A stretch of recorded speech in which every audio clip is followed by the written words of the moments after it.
Hello good evening అందరికీ welcome back to Netra's competitive zoology. So ఈ వీడియోలో మనము రోగనిరోధక వ్యవస్థకు సంబంధించినటువంటి అవయవాలు మరియు అణువుల గురించి తెలుసుకుందాము. సో రోగనిరోధక వ్యవస్థ అవయవాలు వచ్చేసి మెయిన్గా ఈ అవయవాలలో ఏం జరుగుతూ ఉంటుందంటే ఆవిర్భావం అంటే ఆ కణాల యొక్క శోషరస కణాల యొక్క పుట్టుక అన్నమాట. అంతేకాకుండా పరిపక్వత మెచ్యూరిటీ, అది అంటే దానికి ఏ వర్క్ ఆ సెల్స్ యొక్క వర్క్ ఏంటి అని తెలిసేది కూడా ఈ అవయవాల్లోనే అనమాట. అంతేకాకుండా విస్తృత విభజన అంటే నంబర్ని ఇంక్రీజ్ చేసుకోవాలి కదా, సో ఆ నంబర్ ఇంక్రీజ్ చేసుకునేది కూడా ఇలాంటి ఈ రోగనిరోధక అవయవాలలోనే జరుగుతుందన్నమాట. సో ఇలా చాలా ఫంక్షన్స్ అనేవి మనకి అవయవాలలో జరుగుతూ ఉంటాయి. మెయిన్గా ఏవేవి అంటే పుట్టుక, ఆవిర్భావం, పరిపక్వత, మెచ్యూరిటీ అండ్ విస్తృత విభజనలో పాల్గొంటాయి. అంటే నంబర్ని ఇంక్రీజ్ చేసుకోవడంలో ఇవన్నీ కూడా ఈ అవయవాలు ప్రొవైడ్ చేస్తాయన్నమాట. సో వీటినే లింఫాయిడ్ అవయవాలు అని అంటాము. రోగనిరోధక వ్యవస్థకు సంబంధించినటువంటి అవయవాలను లింఫాయిడ్ అవయవాలు అని అంటాం. క్రియాత్మకంగా ఇవి రెండు రకాలు. ఏవేవి అంటే ప్రాథమిక లింఫాయిడ్ అవయవాలు, ద్వితీయ లింఫాయిడ్ అవయవాలు. సో ప్రాథమిక లింఫాయిడ్ అవయవాలు, ద్వితీయ లింఫాయిడ్ అవయవాలు. ప్రాథమిక లింఫాయిడ్ అవయవాలు అంటే ఏంటి అంటే ఏ అవయవాలలో అయితే శోషరస కణాలు పుట్టి పెద్ద అవుతాయో అంటే పరిపక్వతకు మెచ్యూరిటీకి వస్తాయో ఆ అవయవాలను మనం ప్రాథమిక అవయవాలు లింఫాయిడ్ అవయవాలు అని అంటాం. ద్వితీయ లింఫాయిడ్ అవయవాలని వేటిని అంటామంటే సో ఏ అవయవాలలో అయితే ఈ పరిపక్వానికి వచ్చినటువంటి పరిపక్వ కణాలు అన్నీ కూడా క్రియాశీలంగా మారుతాయో అంటే వాటి పనిని అవి చేస్తాయో ఆ అవయవాలను మనం ద్వితీయ అవయవాలు అని అంటాం. ప్రాథమిక అవయవాలంటే ఏ అవయవాలలో అయితే శోషరస కణాలు పుట్టి పరిణితికి చెందుతాయో ఆ అవయవాలను ప్రాథమిక అవయవాలని అంటాము. ఏ అవయవాలలో అయితే ఆ పరిణితి చెందినటువంటి కణాలు క్రియాశీలంగా మారుతాయో ఆ అవయవాలను మనం ద్వితీయ లింఫాయిడ్ అవయవాలు అని అంటాం. సో ఒక్కొక్క దాని గురించి మనం ఇక్కడ డిస్కస్ చేసుకుందాం. ఫస్ట్ వచ్చేసి ప్రాథమిక లింఫాయిడ్ అవయవాలు. సో ఈ అవయవాలలో లింఫాయిడ్ మూల కణాలు ఏమవుతున్నాయి, పరిణితి చెందుతున్నాయి. ఇక్కడ పుట్టడమే కాకుండా ఇక్కడ ఏమవుతున్నాయి, మెచ్యూరిటీకి వస్తున్నాయి, పరిణితి చెందుతున్నాయి అన్నమాట, పెద్దదవుతున్నాయి. మనం ఇంకా సింపుల్ మన లోకల్ లాంగ్వేజ్లో సింపుల్గా మాట్లాడుకోవాలంటే అక్కడే పుడతాయి, అక్కడే పెద్ద అవుతాయి. అలాంటి అవయవాలను ప్రాథమిక లింఫాయిడ్ అవయవాలు అని అంటాం. సో పరిణితి చెంది రోగ నిరోధక సామర్థ్య కణాలుగా మారుతాయి, అంటే పెద్ద అవుతాయి అన్నమాట. ఏదైనా సూక్ష్మజీవి వస్తే వాటితో పోరాడేటటువంటి శక్తి వీటికి ఇక్కడ వచ్చేస్తూ ఉంటుంది. ఇలాంటి అవయవాలను ప్రాథమిక లింఫాయిడ్ అవయవాలు అన్నాం. ఇవి పుట్టినప్పుడు ఎట్లా ఉంటాయంటే ఈ అవయవాలు ప్రాథమిక అవయవాలు పుట్టినప్పుడు పెద్దగా ఉండి వయసు పెరిగే కొద్దీ ఏమవుతూ ఉంటాయంటే క్షీణిస్తూ ఉంటాయి. అంటే సైజులో ఏమవుతూ ఉంటుంది, తగ్గుతూ ఉంటాయి అన్నమాట. ప్రాథమిక లింఫాయిడ్ అవయవాలు పుట్టినప్పుడు పెద్దగా ఉంటాయి, వయసు పెరిగే కొద్దీ చిన్నగా అయిపోతూ ఉంటాయి. ఉదాహరణ వచ్చేసి ప్రాథమిక లింఫాయిడ్ అవయవాలకు ఉదాహరణలు చూడండి. చాలా జాగ్రత్తగా గుర్తుపెట్టుకోండి, ఎందుకంటే వీటి నుంచి మనకు క్వశ్చన్స్ వచ్చేటువంటి అవకాశం ఉంది. సో ప్రాథమిక లింఫాయిడ్ అవయవాలు ఏవి డైరెక్ట్గా కూడా అడగచ్చు, సో ఎలా అయినా అడగచ్చు అనమాట. మనం ఉదాహరణలు బాగా గుర్తుపెట్టుకోవాలి. ఉదాహరణలు వచ్చేసి పక్షుల్లో బర్సా ఫ్యాబ్రిషియస్, క్షీరదాలలో అస్థిమజ్జ, థైమస్ గ్రంథి. ఆల్రెడీ బి కణాల గురించి చెప్పేటప్పుడు నేను ఇదన్నీ కూడా చెప్పాను. సో మళ్ళొకసారి గుర్తుపెట్టుకోండి. ప్రాథమిక లింఫాయిడ్ అవయవాలు ఏవేవి అంటే పక్షుల్లో వచ్చేసి బర్సా ఫ్యాబ్రిషియస్, క్షీరదాలలో వచ్చేసి అస్థిమజ్జ, తర్వాత థైమస్ గ్రంథి అన్నమాట. ఈ మూడు కూడా మనకు ప్రాథమిక లింఫాయిడ్ అవయవాలు అని కిందికి వస్తాయి అన్నమాట. ఇక్కడే మనకి ఏమవుతాయి, శోషరస కణాలు పుట్టి పెద్దగా అవుతాయి అన్నమాట. నెక్స్ట్ ద్వితీయ లింఫాయిడ్ అవయవాలు, ఇంగ్లీష్లో అయితే వీటిని సెకండరీ లింఫాయిడ్ ఆర్గాన్స్ అని అంటాం. సో మీకు ఇందాకనే నేను సింపుల్గా చెప్పినాను ఇవేమవుతున్నాయి అక్కడ వాటి యొక్క పనిని ఏం చేస్తున్నాయి. ఇప్పుడు దాకా రెస్టింగ్ పీరియడ్లో ఉన్నాయి ప్రాథమిక అవయవాలలో. ద్వితీయ అవయవాలకు వచ్చేటప్పటికి ఏమవుతాయంటే ఇవి ప్రొఫెషన్స్ ఇది ప్రొఫెషనల్స్గా మారిపోతాయి. అంటే ఆ, వాటి పని ఏందో ఆ పనులను ఏం చేస్తూ ఉంటాయి, ఇవి సక్రమంగా నివర్తిస్తూ ఉంటాయి అన్నమాట. రెస్టింగ్ పీరియడ్ అయిపోయింది, ఇప్పుడు వర్కింగ్ పీరియడ్లోకి వచ్చేస్తాయి అన్నమాట. సో ఈ అవయవాలలో పరిణితి చెందినటువంటి లింఫోసైట్లు క్రియాత్మక లింఫోసైట్లుగా మారుతాయి. క్రియాత్మక అంటే అవి క్రియాశీలంగా వాటి యొక్క విధులను నిర్వర్తించేటువంటి కణాలుగా మారుతున్నాయి అన్నమాట. ప్రతిజనకాలలో లింఫోసైట్స్ ప్రతిజనకాలతో ప్రతిజనకాలంటే ఏవి అంటే ఏవైతే మనకు సూక్ష్మజీవుల నుంచి విడుదలైనటువంటి హానికారక పదార్థాలు ఉన్నాయో అవి మన దేహానికి రోగాన్ని కలిగించేటువంటి అవకాశం ఉంది కదా. సో వాటిని ప్రతిజనకాలు అని అంటాం. ప్రతిజనకాలతో లింఫోసైట్లు పరస్పర చర్యలు జరపడానికి ఈ అవయవాలు చోటును ఇస్తాయి. అంతేకాకుండా ఈ లింఫోసైట్లు ఆ ప్రతిజనకాలతో రియాక్షన్స్ అంటే ఫైట్ చేయడానికి ఇవి ప్లేస్ని కూడా ఇస్తాయన్నమాట. సెకండరీ లింఫాయిడ్ ఆర్గాన్స్ ఇవి పుట్టినప్పుడు ఎలా ఉంటాయంటే చిన్నగా ఉంటాయి, వయసు పెరిగే కొద్దీ పెద్దగా అవుతుంటాయి. బాగా గుర్తుపెట్టుకోండి, సైజులో మాత్రమే అన్నమాట. మనం పుట్టినప్పుడు చిన్నగా ఉంటాయి ఇవి, మనం పెరిగే కొద్దీ ఏజ్తో పాటు ఇవి కూడా ఏమవుతూ ఉంటాయి, సైజులో పెరుగుతూ ఉంటాయి.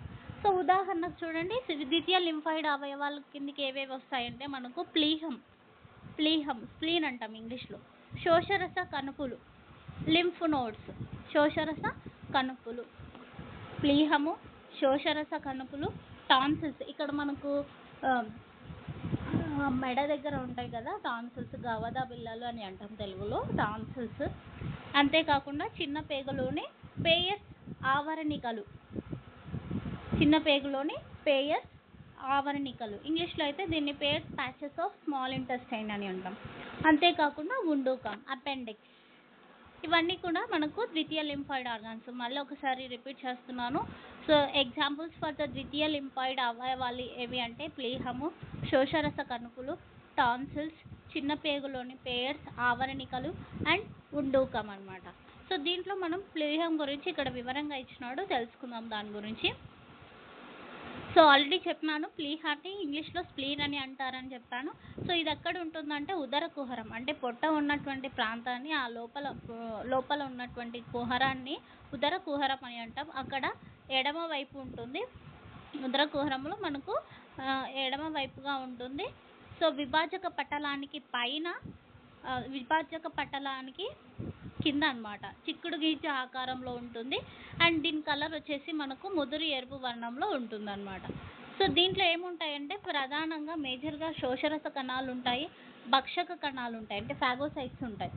ఇది రక్తంలోని సూక్ష్మ క్రిములను వడపోత ద్వారా నిర్బంధించే రక్త వడపోత పరికరంగా పనిచేస్తుంది. సో ఇది ఎలా పనిచేస్తుంది, రక్త వడపోత పరికరం ఎందుకన్నారంటే రక్తంలోని సూక్ష్మ క్రిములను ఏం చేస్తూ ఉంటుంది, వడపోత చేస్తూ ఉంటుంది, కాబట్టి రక్త వడపోత పరికరం అని అంటాం అన్నమాట. అంతేకాకుండా ఇది ఎర్ర రక్త కణాలను నిల్వ ఉంచే పెద్ద ఆశయంగా కూడా వర్క్ చేస్తుంది. ఎర్ర రక్త కణాలను ఇంగ్లీష్లో ఆర్బీసీ అని అంటాం, రెడ్ బ్లడ్ సెల్స్. ఎర్ర రక్త కణాలను నిల్వ చేసేటువంటి పెద్ద ఆశయం అంటే ఇక్కడ ఒక సంచి లాంటి ఒక బ్యాగ్ లాంటి నిర్మాణం, కోశం అని అంటాం. ఇక్కడ ఆశయం అంటే ఉండటానికి ప్లేస్ని ఇస్తూ ఉంది కాబట్టి ఆశయాన్ని ఇస్తూ ఉంది ఎవరికి, ఎర్ర రక్త కణాలకు. అంతేకాకుండా వయసు మీద పడినటువంటి ఎర్ర రక్త కణాలను విచ్ఛిన్నం చేసేటువంటి శ్మశాన వాటికగా కూడా పనిచేస్తుంది. So grave yard of the body, burial ground అని అంటాం. శ్మశాన వాటిక, ఎర్ర రక్త కణాలకు శ్మశాన వాటికగా ఉంటుంది ప్లీహము. ఇక్కడ ఏమవుతా ఉన్నాయి, వయసు మీద పడినటువంటి ఎర్ర రక్త కణాలను ఇవి ఏం చేస్తున్నాయి, చేస్తున్నాయి. సో ఎర్ర రక్త కణాల వయసు ఎంత, 120 రోజులు. Life span of RBC is 120 days. 120 days తర్వాత ఈ రక్త కణాలు ఏమవుతాయి అంటే 120 days లాస్ట్ డేకి ప్లీహాన్ని రీచ్ అవుతాయి. అక్కడ ఏం చేస్తూ ఉంటాయి అంటే ఈ ప్లీహము వాటిని, ఆ రెడ్ బ్లడ్ సెల్స్ని విచ్ఛిన్నం చేసి, ఆర్బీసీని విచ్ఛిన్నం చేసి అక్కడ శ్మశాన వాటికగా పనిచేస్తూ ఉంది. ఇంగ్లీష్లో అయితే దీన్ని burial ground or graveyard ఆఫ్గా అంటారు అన్నమాట. నెక్స్ట్ వచ్చేసి శోషరస కణుపులు. శోషరస కణుపులు వచ్చేసి ఇవి శోషరస వ్యవస్థలో మనకు చాలా ప్రాంతాలలో చిక్కుడు గింజ ఆకారంలో ఉన్నటువంటి చిన్న చిన్న నిర్మాణాలు, ఘన నిర్మాణాలు అన్నమాట, సాలిడ్గా ఉంటాయి. వీటిలో ఏముంటాయంటే శోషరస కణాలు, మ్యాక్రోఫాజ్లు. వీటి ద్వారా శోషరసం ప్రవహించేటప్పుడు వాటిలోని సూక్ష్మ అక్కడ సూక్ష్మ క్రిములను, ప్రతిజనకాలను వడపోత ద్వారా బంధించి సంహరిస్తాయి. ఇవేం చేస్తాయంటే వడపోత ద్వారా ఈ శోషరసము ప్రవహించేటప్పుడు దాంట్లోని భక్ష కణాలు, తర్వాత మ్యాక్రోఫాజ్లు ఏం చేస్తున్నాయి, శోషరస కణాలు, మ్యాక్రోఫాజ్లు ఏం చేస్తున్నాయి, ఇక్కడ సూక్ష్మ క్రిములను, ప్రతిజనకాలను వడపోత ద్వారా అక్కడ బంధించి వాటిని నాశనం చేస్తున్నాయి. ఈ విధంగా బంధింపబడ ప్రతిజనకాలే ఈ కణుపుల్లో ఉన్న లింఫోసైట్ల ప్రేరణకు కారణం. అదే కదా, యాక్షన్ లేకుండా రియాక్షన్ లేదంటాం కదా, అలాగే ఇక్కడ నిద్రావస్థలో ఉన్నటువంటి ఈ లింఫోసైట్లను, శోషరస కణాలను యాక్టివ్గా చేసేది, రియాక్ట్ అయ్యేలా చేసేది ఎవరంటే అక్కడికి వచ్చినటువంటి ప్రతిజనకాలే అనమాట. సో యాక్షన్ లేనిదే రియాక్షన్ ఎప్పుడు కూడా ఉండదన్నమాట. సో ఇక్కడ యాక్షన్ ఏంటి, ప్రతిజనకాలు రావడం, రియాక్షన్ ఏంటి, వాటితో ఫైట్ చేయడం. సో ఎప్పుడు ఫైట్ చేస్తాయి, ఏ యాక్షన్ జరగకుండా రియాక్షన్ అయితే జరగదు కాబట్టి ప్రతిజనకాలు వచ్చినప్పుడే ఇవేం చేస్తాయి, యాక్టివ్ అయిపోయి ఫైట్ చేస్తాయి అన్నమాట. అప్పుడు దాకా ఎలా ఉంటాయి, క్రియారహితంగా ఉంటాయి, అంటే ఇన్యాక్టివ్గా ఉంటాయి. అలా యాక్టివ్ చేయాలంటే ఏం రావాలి, ప్రతిజనకాలు రావాలి. నెక్స్ట్ లాస్ట్ వచ్చేసి మనకు శ్లేష్మస్తర అనుబంధ లింఫాయిడ్ కణజాలము. శ్లేష్మస్తర అనుబంధ లింఫాయిడ్ కణజాలం, దీన్ని ఇంగ్లీష్లో మనం మాల్ట్ అంటాం. అంటే ఏంటి అంటే mucosa associated lymph tissue. Mucosa associated lymph tissue. మనము జీర్ణ వ్యవస్థలో మనకు చక్కగా 4 స్తరాల గురించి చక్కగా వివరించినాడు. అంటే నోటి నుంచి మొదలుకొని ఆహార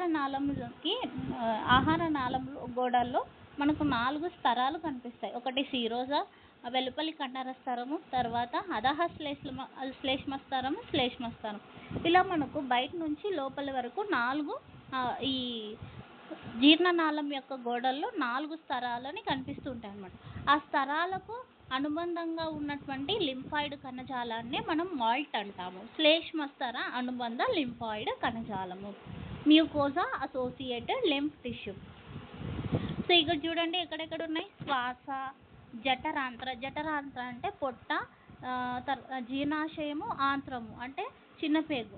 అంతేకాకుండా మూత్ర జననేంద్రియ నాళాల లోపలి తలం ఉండే విస్తృత లింఫాయిడ్ కణజాలాన్ని శ్లేష్మస్తర అనుబంధ లింఫాయిడ్ కణజాలం అని అంటాం. ఎక్కడెక్కడ ఉంది చూడండి, శ్వాస స్తరాలలో, శ్వాసనాళాల లోపల, జఠరాంత్ర నాళాల లోపల, అంతేకాకుండా మూత్ర జననేంద్రియ నాళాల లోపలి తలంలో మనకు లింఫాయిడ్ కణజాలం ఉంటుంది.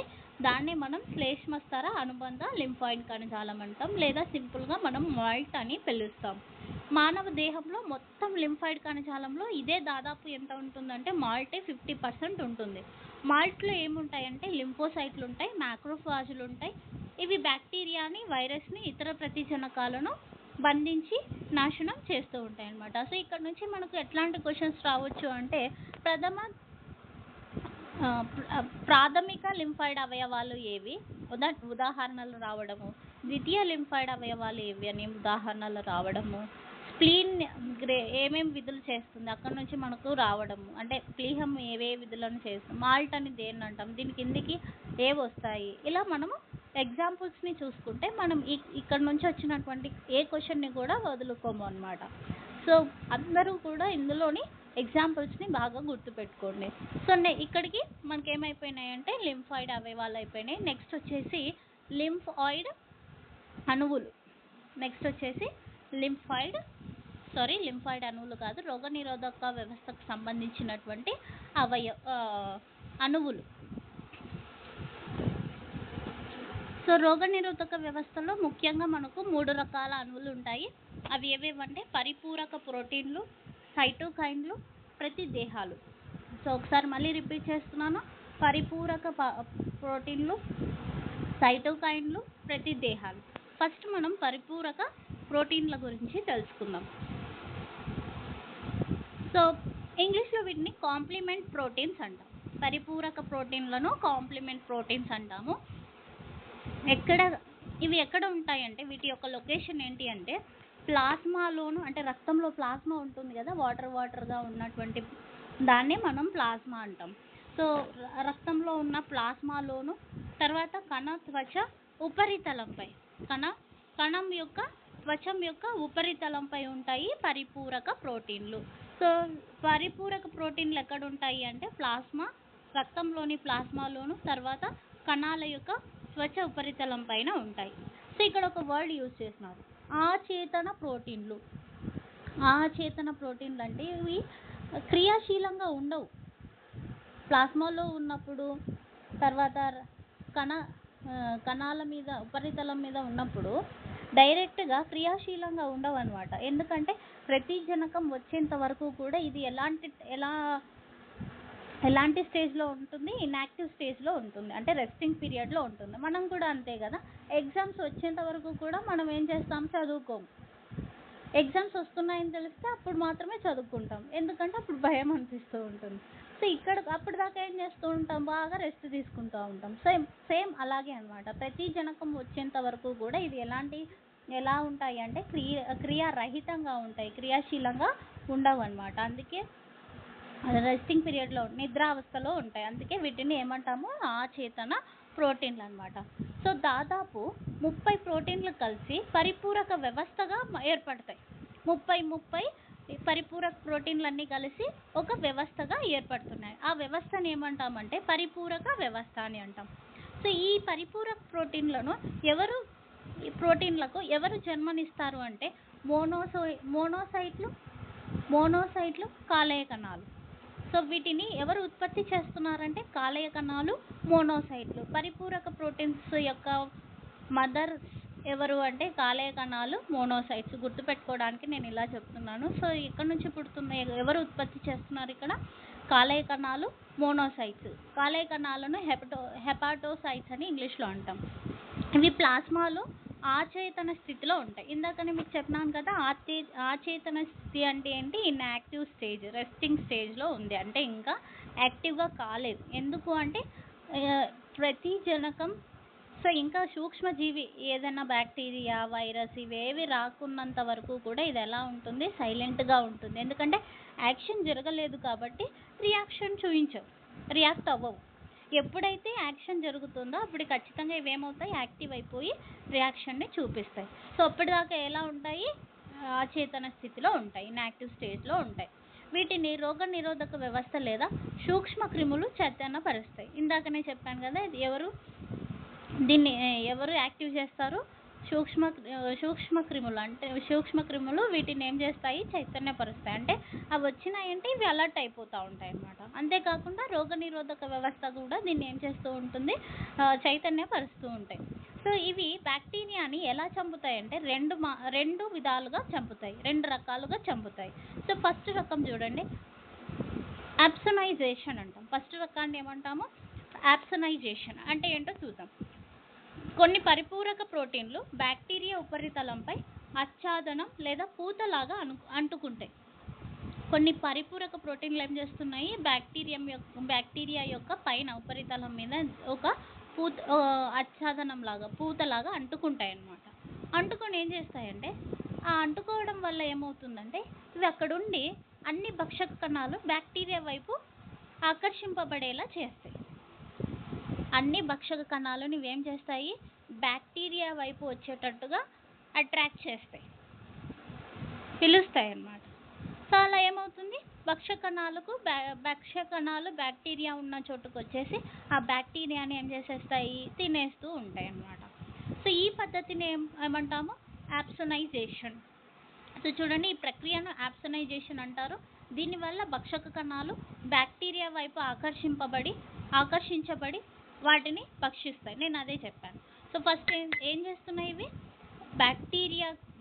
కొన్ని పరిపూరక ప్రోటీన్లు ఏం చేస్తున్నాయి, బ్యాక్టీరియా పరితలం మీద పై అంటుకుంటున్నాయి. అక్కడ అంటుకుని ఏం చేస్తున్నాయి, మెసేజ్ పంపిస్తున్నాయి. ఎవరికి, ఇక్కడ బ్యాక్టీరియా ఉంది, భక్షక కణాలు మీరందరూ ఇక్కడికి వచ్చేసి బ్యాక్టీరియాని తినేసేయండి అని ఏం చేస్తున్నాయి, అట్రాక్ట్ చేస్తున్నాయి అన్నమాట. సో వీటి వల్ల భక్షక కణాలు అక్కడికి వచ్చేసి ఏం చేస్తున్నాయి, బ్యాక్టీరియాని తినేస్తున్నాయి. సో ఈ విధంగా బ్యాక్టీరియాని చంపేస్తున్నాయి అన్నమాట. దీన్ని యాప్సనైజేషన్ అని అంటాం. ఇది ఫస్ట్ మెథడ్. ఇంకో రకం ఏంటి అంటే మరికొన్ని పరిపూరక ప్రోటీన్లు బ్యాక్టీరియా కుడ్యంపై వలయాల రూపంలో అతుక్కొని త్వచ దాడి సంక్లిష్టంగా ఏర్పడతాయి. ఇంకా కొన్ని ఏం చేస్తాయంటే బ్యాక్టీరియా సెల్ వాల్, కుడ్యం అంటే ఇక్కడ సెల్ వాల్ అనమాట. బ్యాక్టీరియా పైన సెల్ వాల్ ఉంటుంది, కుడ్యం ఉంటుంది. ఆ కుడ్యానికి ఒక వలయం లాగా ఏమవుతున్నాయి, కొన్ని ప్రోటీన్స్ అన్నీ కలిసిపోయి ఒక వలయం లాగా ఏర్పడుతున్నాయి. వలయం అంటే సర్కులర్ షేప్ లాగా రూపంలో అతుక్కొని ఒక కాంప్లెక్స్ని ఫామ్ చేస్తున్నాయి, ఒక సంక్లిష్టాన్ని ఏర్పరుస్తున్నాయి. దాన్ని ఏమంటామంటే త్వచదాడి సంక్లిష్టం. ఆ తర్వాత ఏమవుతుందంటే ఈ త్వచదాడి సంక్లిష్టం ఏం చేస్తుంది అంటే బ్యాక్టీరియా ప్లాస్మా త్వచం మీద రంధ్రాలను ఏర్పరుస్తాయి. మీకు రంధ్రాలు అంటే గుర్తు రావాలి, ఆల్రెడీ నేను సహజ అంతక కణాల గురించి డిస్కస్ చేసినాను. అవి ఏం చేస్తాయంటే పైన రంధ్రాలను ఏర్పరుస్తాయి పెర్ఫోరిన్స్ని ఉత్పత్తి చేయడం వల్ల. సో అలాగే ఇక్కడ కూడా ఇవేం చేస్తున్నాయి, త్వచదాడి సంక్లిష్టం ద్వారా రంధ్రాలు ఏర్పడుతున్నాయి. ఎక్కడ ఏర్పడుతున్నాయి, బ్యాక్టీరియం యొక్క ప్లాస్మా త్వచం పైన ఏర్పడుతున్నాయి అన్నమాట. సో ఇంగ్లీష్లో త్వచదాడి సంక్లిష్టంని ఏమంటామంటే మెంబ్రెయిన్ అటాక్ కాంప్లెక్స్ అని అంటాం, MAC. ఈ రంధ్రాల ద్వారా ఈ రంధ్రాలు ఏర్పడడం వల్ల ఏమవుతుందంటే బ్యాక్టీరియా అనేది ఒక కణం కదా, ఆ కణానికి లోపల ఆల్రెడీ ఏముంటుంది, సైటోప్లాజం జీవద్రవం ఉంటుంది, అది నీరే.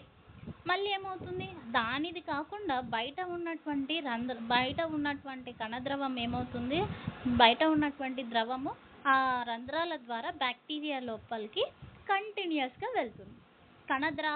కణ బాహ్య ద్రవం ఏమవుతుంది, బ్యాక్టీరియా లోపలికి ఆ రంధ్రాల ద్వారా కంటిన్యూస్గా వెళ్ళడం వల్ల బ్యాక్టీరియా ఏమవుతుందంటే ఉబ్బి చివరికి చనిపోతుంది. సో ఈ రంధ్రాల ద్వారా కణబాహ్య ద్రవము బ్యాక్టీరియా లోపలికి ప్రవేశిస్తుంది. దీనికి ఫలితంగా బ్యాక్టీరియా ఉబ్బి చివరకు పగిలి చనిపోతుంది అనమాట. సో ఈ విధంగా ఇంకొక మెథడ్లో చంపేస్తున్నాయి అనమాట. కొన్ని పరిపూరక ప్రోటీన్లు ఉజ్వలనం కలిగజేయడం ద్వారా కూడా రక్షణను కలిగిస్తాయి అనమాట. సో మేజర్గా 2 మనం గుర్తుపెట్టుకోవాలి, ఒకటి యాప్సనైజేషన్, ఇంకోటి వచ్చేసి రంధ్రాలను ఏర్పరచడం ద్వారా చంపేస్తూ ఉన్నాయి అనమాట. సో ఇది పరిపూరక ప్రోటీన్లు. నెక్స్ట్ వచ్చేసి మనకు సైటోకైన్లు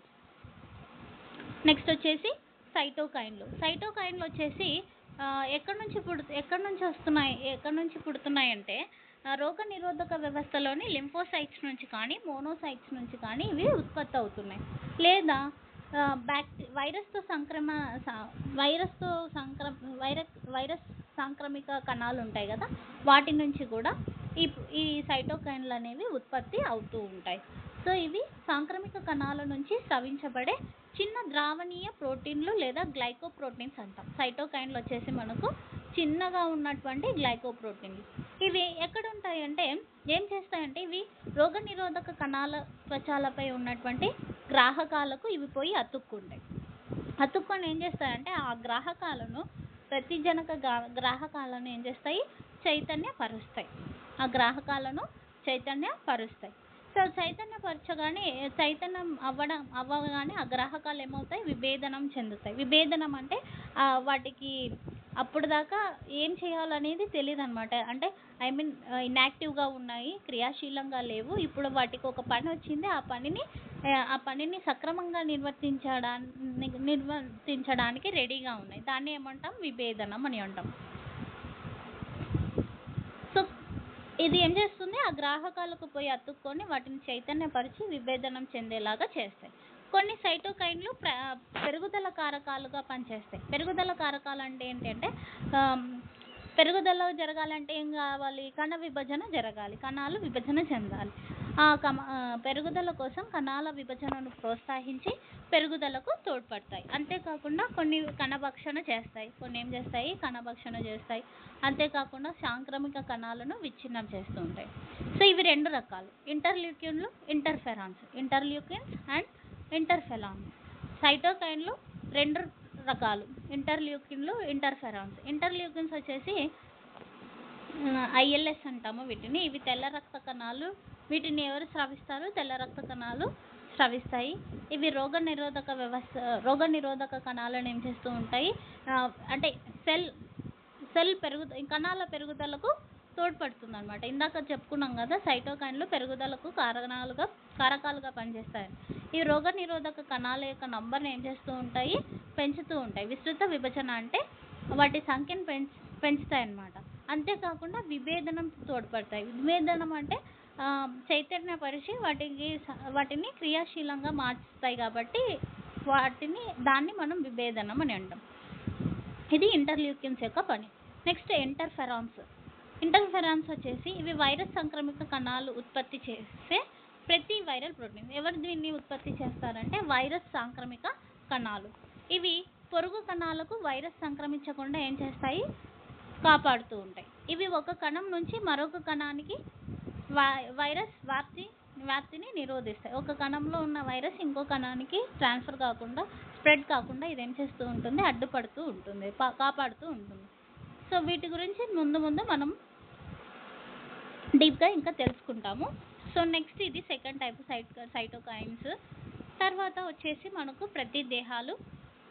ప్రతిదేహాలు అని అనొచ్చు, లేకపోతే వీటిని మనం ప్రతిరక్షకాలు అని అంటాం, లేదా ఇంగ్లీష్లో అయితే ఇమ్యూనోగ్లోబులిన్స్ అని అంటాం.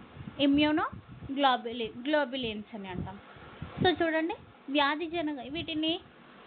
ఇవి ఎప్పుడు ఉత్పత్తి అవుతాయంటే వ్యాధిజనక జీవులు మన దేహంలోకి ప్రవేశించినప్పుడు బి కణాలు ఏం చేస్తాయి, వీటిని ఆ వ్యాధిజనక జీవులతో ప్రోటీన్లతో పోరాడేటటువంటి కొన్ని ప్రోటీన్లను ఉత్పత్తి చేస్తాయి. వాటిని ఏమంటాం మనం, ప్రతిరక్షకాలు లేదా ప్రతిదేహాలు, ఇమ్యూనోగ్లోబులిన్లు అని అంటాం. సో బాగా గుర్తుపెట్టుకోండి, ఎప్పుడైతే వ్యాధిని కలుగజేసేటువంటి సూక్ష్మజీవి మన దేహంలోకి ఎంటర్ అవుతుందో అప్పుడు బి కణాలు అంటే బి లింఫోసైట్లు ఏం చేస్తున్నాయి, ఆ వ్యాధికారక జీవులతో వ్యతిరేకంగా పోరాడడానికి బి లింఫోసైట్లు ఒక ప్రోటీన్ ఉత్పత్తి చేస్తున్నాయి. ఆ ప్రోటీన్నే మనం ఏమంటున్నామంటే ప్రతి దేహాలు లేదా ప్రతి రక్షకాలు, ఇమ్యూనోగ్లోబులిన్స్ అని అంటాం అన్నమాట.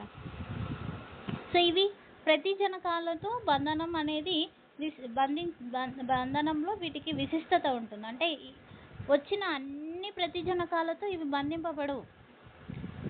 తను ఏ ప్రతిజనకం కోసం అయితే తయారయ్యిందో ఆ ప్రతిజనకంతో మాత్రమే ఏమవుతుంది, అది చర్య జరుపుతుంది, బంధింపబడుతుంది. వేరే వాటితో అది బంధింపబడదు అనమాట. దీన్ని ఏమంటామంటే విశిష్టత. ఇది అర్థం కావడానికి మీకు ఒక చిన్న లాక్ అండ్ కీ మెథడ్ అనేసి మనం ఎంజైమ్లు బాటనీలో ఎంజైమ్స్ చాప్టర్ చదువుకునేటప్పుడు లాక్ అండ్ కీ మెథడ్ అని ఒకటి వస్తుంది. మనం ఇంటికి తాళం వేస్తూ ఉంటాం కదా, తాళం వేస్తూ ఉంటాం కదా, దానికి ఆ తాళానికి ఏ కీ పెడితే ఆ కీ ఓపెన్ కాదు. ఎందుకంటే తన కోసం ఏదైతే స్పెషల్గా రెడీ అయి ఉందో అది పెట్టినప్పుడు మాత్రమే ఆ తాళం ఏమవుతుంది, ఓపెన్ అవుతుంది. వేరే కీస్ పెడితే అది ఓపెన్ కాదు, ఆ లాక్ ఓపెన్ కాదు. ఎందుకంటే దానికోసం ఒక స్పెషల్ లాక్ అనేది ఉంటుంది, అది పెట్టినప్పుడు మాత్రమే అది ఓపెన్ అవుతుంది. దాన్ని ఏమంటామంటే విశిష్టత. ఇక్కడ ప్రతి దేహాలు కూడా అంతే అన్నమాట. ఎవరికి పడితే వాళ్ళకి అవి, ఎవరితో పడితే అవి ఏదో ఒక ప్రతిజనకంతో బంధింపబడదు. తను దేనికోసమైతే తయారైందో పుట్టిందో ఆ ప్రతిజనకంతోనే ఏం చేస్తుంది, బంధింపబడి చర్య జరుపుతుంది. సో దాన్ని ఏమంటామంటే విశిష్టత చూపించడం అని అంటాం అన్నమాట. సో ఐ హోప్ మీకు ఈ విషయం విశిష్టత అనే దాని గురించి నేను బాగానే మీకు అర్థమయ్యేలా చెప్పానని అనుకుంటున్నాను. సో ఇవి ప్లాస్మాలో 2 రకాల ప్రతిదేహాలు ఉంటాయి. ఎన్ని రకాల ప్రతిదేహాలు? 2 రకాల ప్రతిదేహాలు. ఒక రకము ఎలా ఉంటాయంటే రక్తంలోని ప్లాస్మాలో స్వేచ్ఛగా ఈదుతూ ఉంటాయి. వాటిని మనం ఏమంటామంటే స్వేచ్ఛ ప్రతిదేహాలు.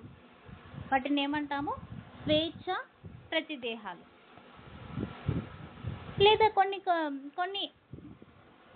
ప్రతిదేహాలు ఏమై ఉంటాయంటే కణాల యొక్క ఉపరితలంపై బంధింపబడి ఉంటాయి. కణాల యొక్క ఇది ఫర్ ఎగ్జాంపుల్ ఇది కణం అనుకోండి, దీనిపైన ఏమై ఉంటుంది, ప్రతిదేహాలు అతుక్కొని ఉంటాయి. ఇలాంటి ప్రతిదేహాలను ఏమంటామంటే బంధింపబడినటువంటి ప్రతిదేహాలు, రెండు రకాల ప్రతిదేహాలు. అది రక్తంలో ప్లాస్మాలో ఫ్రీగా స్వేచ్ఛగా ఉంది ఈదుతా ఉందనుకోండి, దాన్ని ఏమంటాం మనము స్వేచ్ఛా ప్రతిదేహం అని అంటాము. లేక త్వచాల మీద బంధింపబడి ఉందనుకోండి, దాన్ని ఏమంటాము బంధింపబడినటువంటి ప్రతిదేహాలు అని అంటాం. ఇక్కడ చూడండి, స్వేచ్ఛ ప్లాస్మాలు స్వేచ్ఛా ప్రతిదేహాలు లేదా పరిపక్వ బి కణాలు. సో ఎప్పుడైతే బి కణాలు పరిపక్వతకు వస్తాయో, విభేదనం చెంది రెండు రకాల కణాలుగా మారుతాయి. అవి ఏవేవి అంటే ప్లాస్మా కణాలు మరియు జ్ఞప్తి కణాలు. ప్లాస్మా కణాలు ఏమో ఇదంతా మనకు అవసరం లేదు, ఇది బి కణాలలో వస్తుంది.